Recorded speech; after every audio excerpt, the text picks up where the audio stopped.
কোরবানির সামর্থ্য থাকা সত্ত্বেও কেউ কোরবানি না দিলে গুনাহগার হবেন কিনা?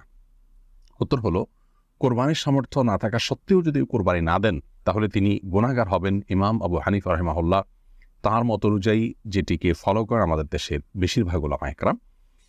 আর অ্যারাবিয়ান স্কলারদের মধ্য থেকে সৌদি আরবের উলামা একরাম বিশেষত, তাদের এক্ষেত্রে দৃষ্টিভঙ্গি ভিন্ন রকম। তারা মনে করেন কোরবানি এটি একটি সুন্নাহ আমল, যার কারণে কোরবানি যদি কেউ সামর্থ্য থাকার পরও না করেন তাহলে তিনি সুন্নাহ তরক করলেন, একটি সুন্নাতে মুআক্কাদা বা গুরুত্বপূর্ণ একটি সুন্নাহ তরক করলেন। সন্দেহাতীতভাবে তিনি ক্ষতিগ্রস্ত হলেন, কিন্তু তিনি বড় ধরনের কোনো গুনাহগার হলেন না।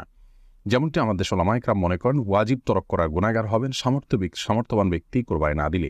আমাদের উলামা একরামের দলিলটি অত্যন্ত সমৃদ্ধ। এক্ষেত্রে নবী সাল্লাল্লাহু আলাইহি সাল্লাম বলেছেন যে যে ব্যক্তি কোরবানি করার সামর্থ্য রাখে অথচ কোরবানি করল না, সে যেন আমাদের ঈদগাহে না আসে। এবং এই মর্মে কাছাকাছি ধরনের ভাষ্য অনেকগুলো হাদিসে আসছে, যেই ভাষ্য থেকে বোঝা যায় যে নবী সাল্লাল্লাহু আলাইহি সাল্লাম সামর্থ্যবানদেরকে কোরবানি করতে আবশ্যক করেছেন, আবশ্যিকভাবে নির্দেশ করেছেন, এবং না করলে তার জন্য তিনি সতর্কবাণী দিয়েছেন। অতএব সামর্থ্যবানদের জন্য কোরবানি না করে থাকাটা অনুচিত হবে আমরা মনে করি। যদিও বিপরীত দিক থেকে যারা এটিকে সুন্নাহ মনে করেন তাদেরও দলিল হলো নবী আলাইহিস সালাম বিভিন্ন হাদিসে এটিকে সুন্নাহ বলে অভিহিত করেছেন।